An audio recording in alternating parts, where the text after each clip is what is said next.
We're a group of Gen Xers learning about our ADHD and neurodiversity later in life. Join us as we discuss interesting clips we find online and how they relate to our own life experiences. Welcome to This Is How My Brain Works. Hello, everyone. Welcome to another edition of This Is How My Brain Works. My name is Jason Radofsky, along with my co-host Krista Gano, Michael Collins, and Sarah Hines, who is not with us today. But we'd like to welcome everyone in. I chose a clip today about sleeping. We'll watch it first from Dr. Jim Costello. And I never realized this, but I do this so often. And I haven't even shown Lisa yet, but when she sees it, she'll go nuts. Anyway, so let's watch this clip and then we'll go from there. If you're laying in bed and you're raising your arm above your head and you're rubbing it softly or gently, that's not so much a neurodivergent thing and more of a self-soothing activity. See, when our brain starts speeding up and we want to calm down organically and naturally, it's normal for us to move our body and actually raise our arms above our head or move them so that the brain can get input through the joints to create that soothing effect. So raising your arm above your head while you're stroking your arm activates proprioception as well as the sensory motor system to calm you down. And it makes sense when you're sleeping because that's a natural body-brain connection to help calm your racing mind. Wow. Oh God, there's a term for it. Body-brain connection. I do it all the time. When I get tired, I start doing this, and then I start, and I'm just, and it's not only in bed if I'm on the couch or it's just, I don't know why. I don't know why. My husband does it too. My husband does it too. Does he? Yeah. Well, so this body-brain connection, the sensory thing, because I was in a therapy session, I started doing this. And I go, And I've seen you do that actually. Really? Because I was doing this and then I realized I was doing it and I go, what am I doing here? And she goes, oh, I thought you were intentionally doing that. That is a self-soothing I've seen you do that. Body-brain thing where it's a calming thing. And then in yoga today, this instructor was really interesting because he had all this bilateral stuff that he had us doing. And one of them was like putting your thumbs on your temple and then going like this to activate your frontal cortex. Oh, and I'm like, oh, I'm doing that every morning now. get the frontal cortex going. But this arm thing here, these are all ways that your body is saying, your body is telling you what it needs, or your body is soothing your nervous system.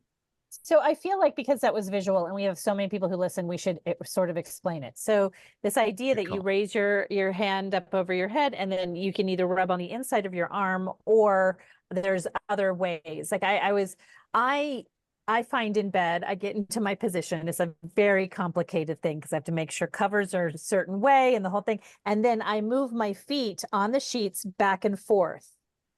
And like a cricket when they're like rubbing their legs together, but it's my feet. And there's a word, I saw this word for it.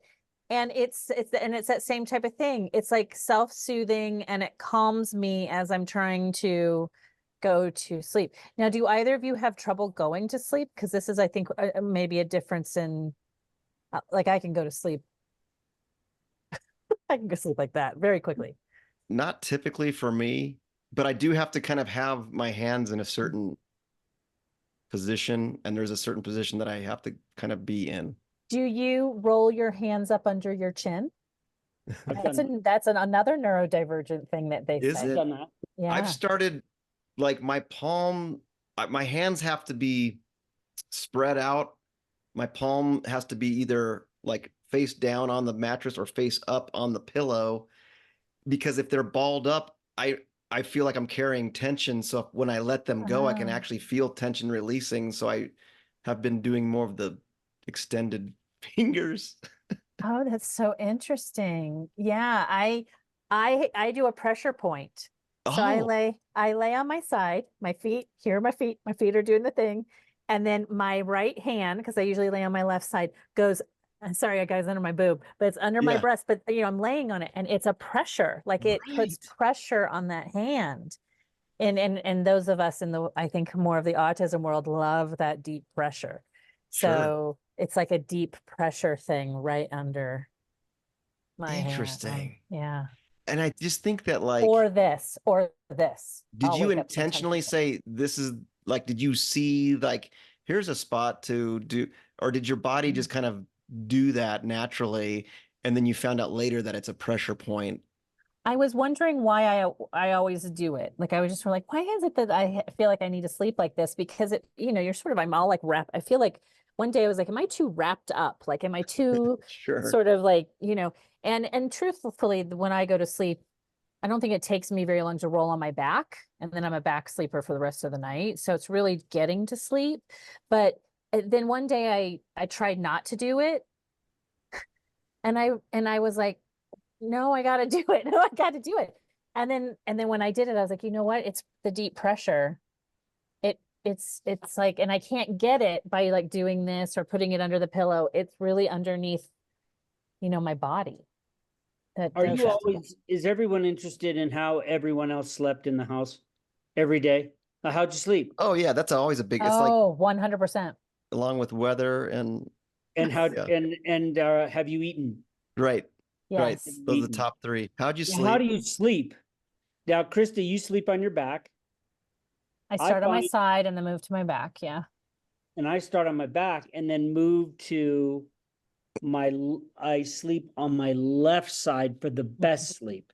That's me too. That's how I start. Now, they say which side is better for acid reflux and some other things because of pressure on certain organs. So if you sleep on your left side, those organs, there's going to be less Hmm. acid reflux. Hmm. If you have acid reflux and you sleep on your left side, then as opposed to sleeping on your right side, where and I've found and I've if some nights where I felt like, okay, I shouldn't have had that garlic. It doesn't sit well with me. I found that I can I can sort of suppress some of it by sleeping on one side as opposed to the other. Like it's too much on the right side. And Well, so I think consequently, I I always sleep better left. on my left side. I think I started sleeping on my left side because I don't think I've always done that. But when you're pregnant, that's the side they want you to sleep on. Hmm. Like when you start having the belly, they want you Is to what be on the side? left side. The left side. I think it's because your heart is a little left. Mm-hmm. And so when you're on your left side and your body's trying to deal with that baby and that pregnancy, it's just easier for the blood flow, I think. Yeah, yeah. So I Something. so I think I got used to sleeping on that left side when I was pregnant You years put a ago. hand underneath like a No, pillow. because it's I under do it. here. Oh, Oh, I it's guess under here. so. I guess so. I guess it's Do a sort of, double. Yeah. I guess it's my Under the left pillow or hand above it? up, Mine's under. under. My left hand goes under the pillow. My right hand goes under the boob. It's like one of those little infographics or something like you see in the airplane manual on how to do the, I know. you get the little play by play. And then my I feet do, and then my feet. That's really awesome. Um, yeah, I think I'll do some side, but I'll be on my side a little bit, maybe on my back. But when it's like, okay, I need to fall asleep, then I'm over on my stomach. I start on my stomach, Greg and sleeps then on his stomach. I think it's really, crazy. it's Yes. the one thing is like kind of where you're. If I could sleep in a Right, right, right, massage right. chair, Right. where your What do you head do with just. your face? Like, are you suffocating? Well, it gets. Sometimes I'll have two pillows and I'll kind of Oh, configure them in a and do way in the middle, like put, so my yeah. neck isn't kind of cramped or whatever, so I can get kind of that still get a So good you're about a quarter inch up off the mattress, so you get a yeah, little flow there. right When you're No, right. breathing. I know what you mean. I know. Yeah. But it's usually my no. head's usually on one side or the other, which is probably not great for the neck. Um, but yeah, sleeping on a massage chair would probably be the call. Oh my gosh. What So are there I any just other?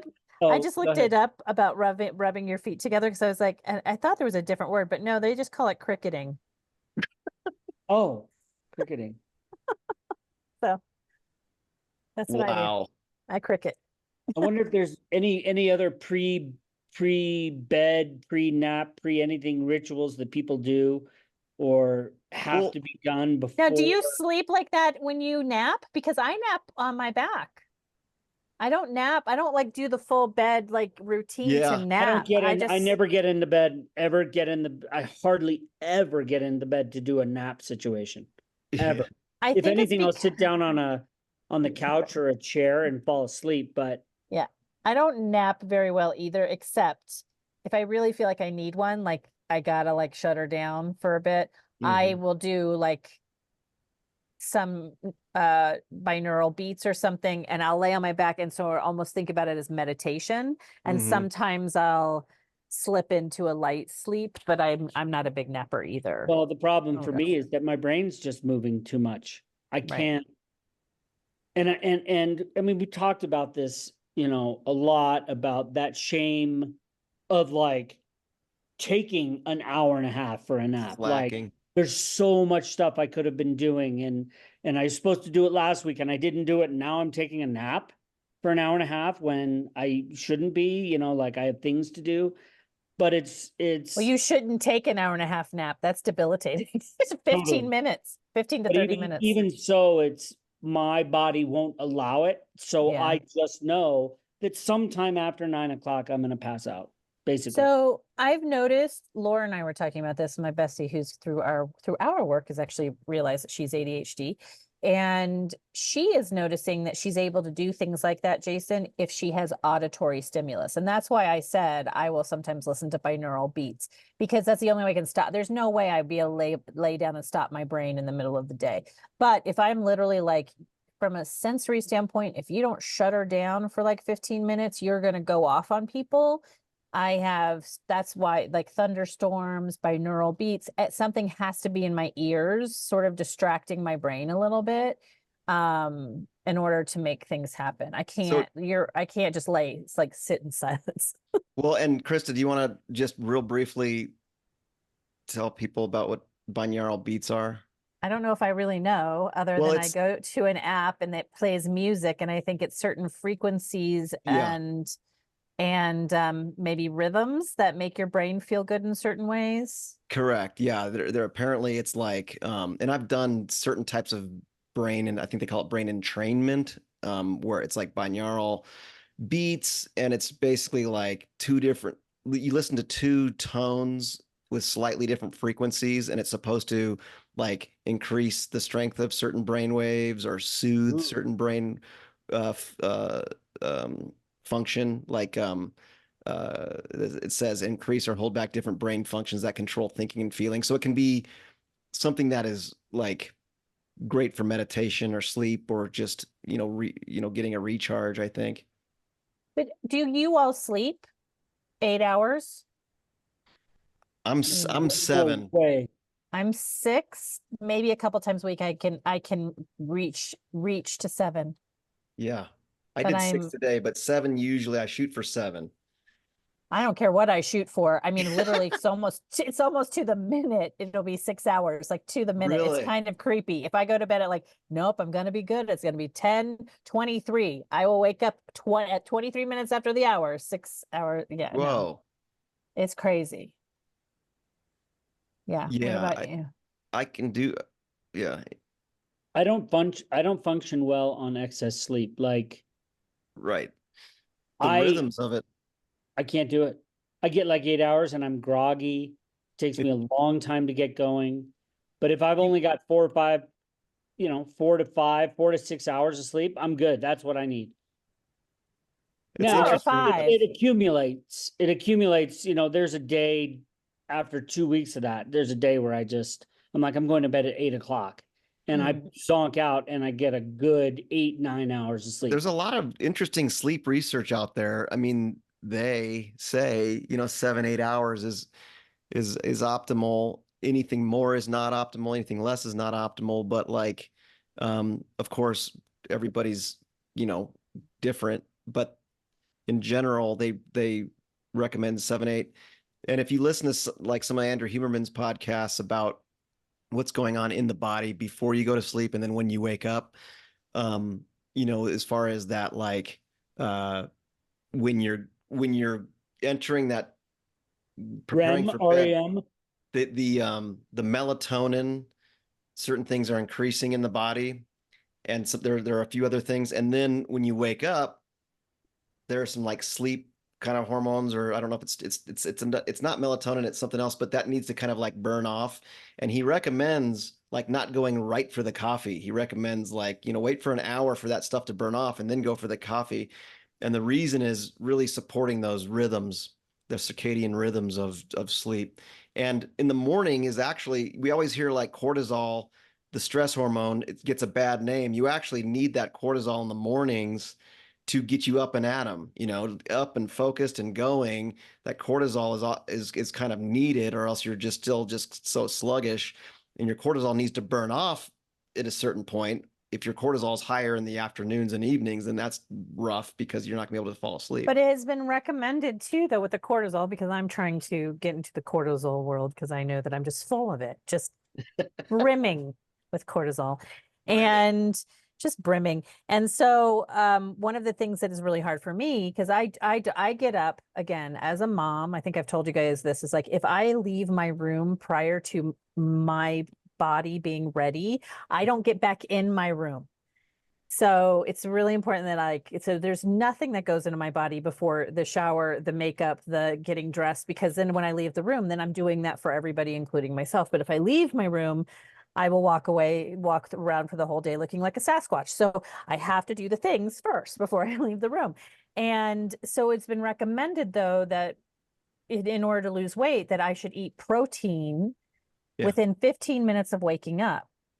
Well, I tried, you guys. It just not, I don't need to put anything in my body that early, but I have tried. I will try again, but I have done this whole thing now with walking for 20 minutes after dinner with the idea to help with with the cortisol, just, I don't know, leveling everything out so that your body can do what it needs to do while you're sleeping. So I'm being more successful with that. But I guess my thing with, like, I sleep really, really well. Like I dream vibrant dreams in color where I remember them and I have conversations. I can leave them when they're uncomfortable. Like I have a pretty good, yes. I can be like, I don't like this. Lucid dreaming. No, I can leave. Dreaming. My husband can do it too. Like if you're in a nightmare and you're like, oh, no, thank you. You pull out. See what else is on. I'm not going to do that. Give me the remote control. So I don't, that's never been my thing. And I just wonder if that's normal or abnormal for neurodivergent. My oldest, who's on spectrum, sleeps pretty well.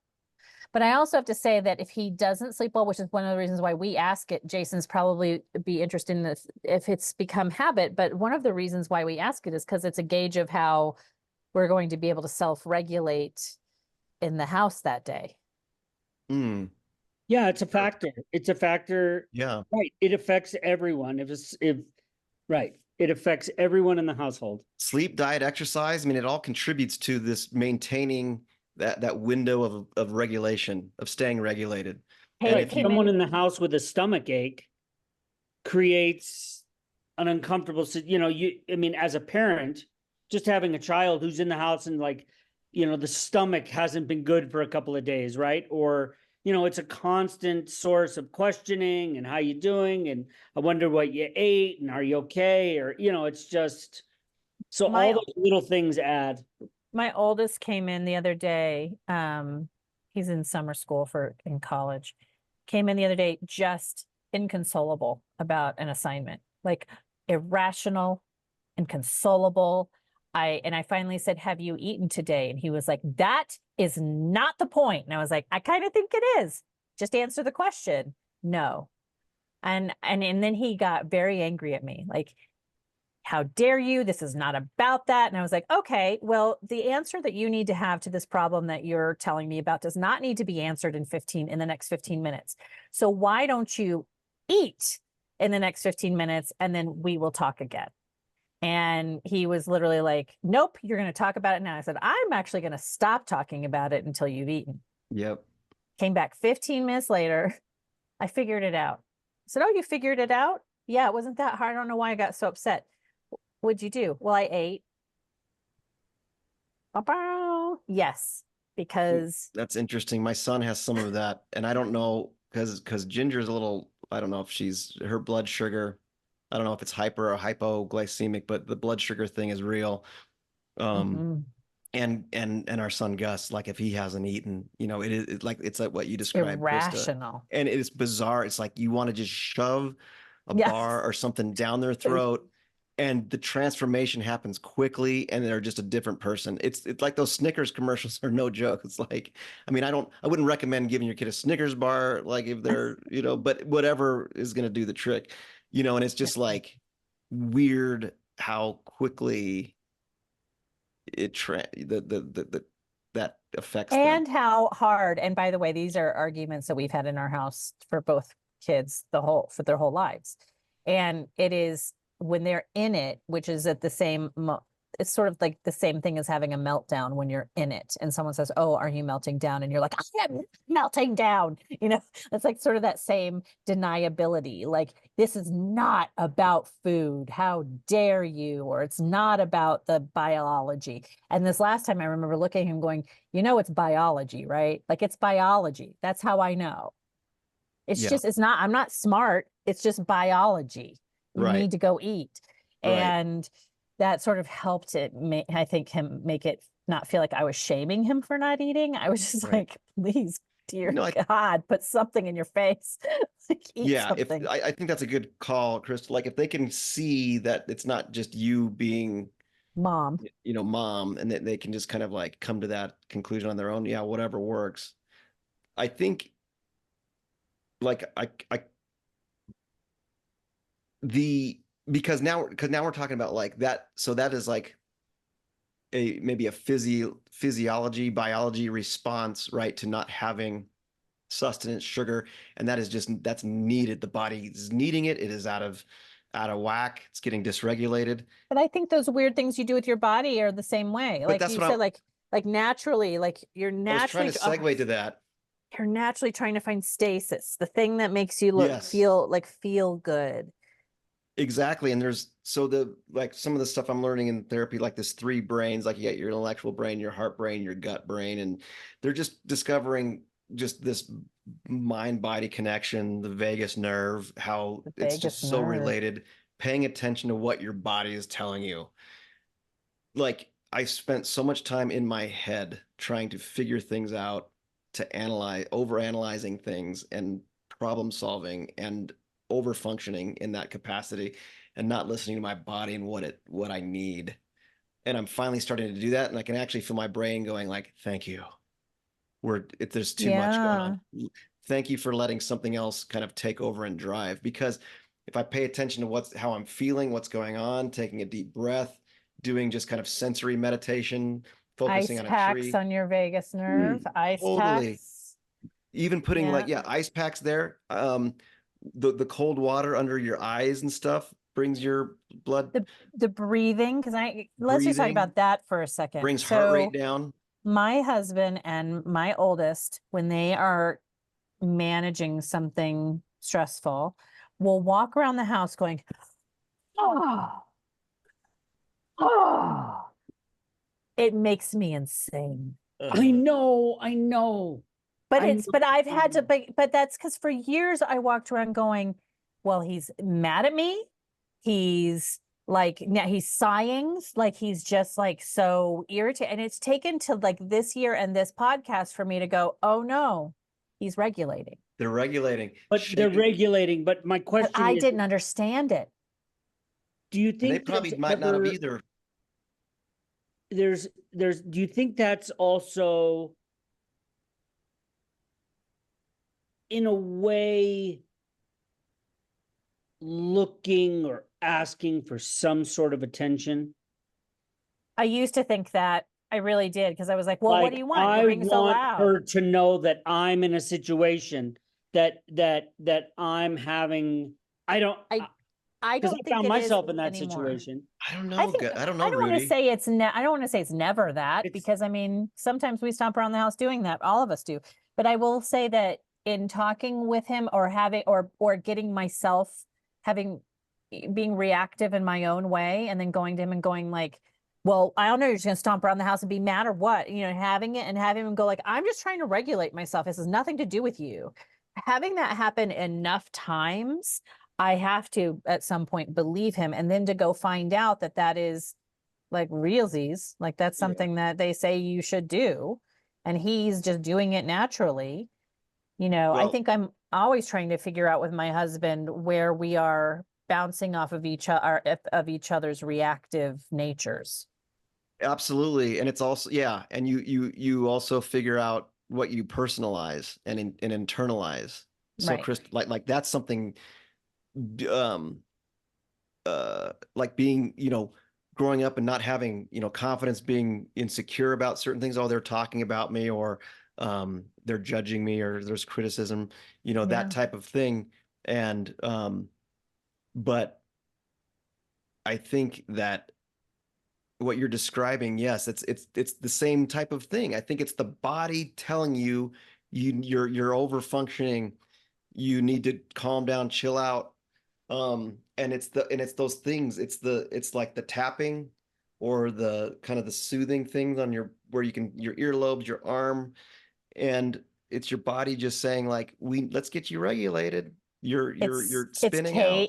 It's my oldest needing to be scratched, which we've talked about before. He wants, it's for him, it's a total brain reset. My youngest was really dysregulated the other night, and for the first time he looked at me, it was like really close to midnight, and he was like, I can't calm down, I'm getting in the shower. Mm-hmm.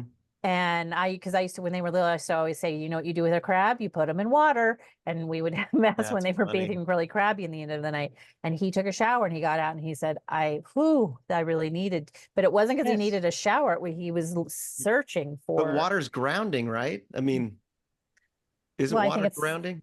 I think anything like that is grounding, because your whole body, and there are a Sensory. lot of people with ADHD who will take multiple showers a day for those purposes. Oh, there's one right Rudy? there. Rudy's one right there. I mean, Yeah. I'm not anymore, just because of schedule. Like, I'm not going to shower at 4 o'clock in the morning. I don't need to. I'm going to go out and dig holes. Right. But there is something about a shower, and I'm not a long shower taker. I'm a couple minutes. I mean, 5 minutes maybe. And just like the eating, it's really just like the eating. I've learned over the last 10 years, oh, I know I'm irritable. I haven't eaten anything. Mm. And if I give myself some nourishment, I'm a lot better. Mm-hmm. Yeah. But it's hard for us as humans to there's so much else going on. Well, and especially for ADHDers, I'd Yeah. say, because we're going notorious for forgetting to eat totally and drink water. Yes. Notorious. And Frank Sinatra was a big shower taker, apparently. And unfortunately, that's not a Gen X reference, but he apparently You like the was. sauce too. Well, Kit Harington isn't a good one either, because he's Game of Thrones, but he talks about taking multiple showers a day Oh, because of really? his ADHD. Yeah. One thing that I do, I have to just spit this out. I know we're coming up on time.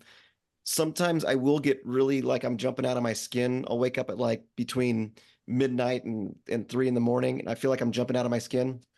And I was like, I have to go do something. I will do like do like a yoga pigeon pose, because you're supposed to carry stress in your hips and stuff. So I was trying to work on that. And then I do a burnout set of push-ups. I do as many push-ups as I can. And then you go right back to bed. And it seems counterintuitive, but I think it gives it takes the edge off the cortisol, or something's going on neurotransmitter wise, where if I do as many as I can and I get back into bed and I fall asleep, every time it works. That's a great trick. Wow. I don't think that would work for me.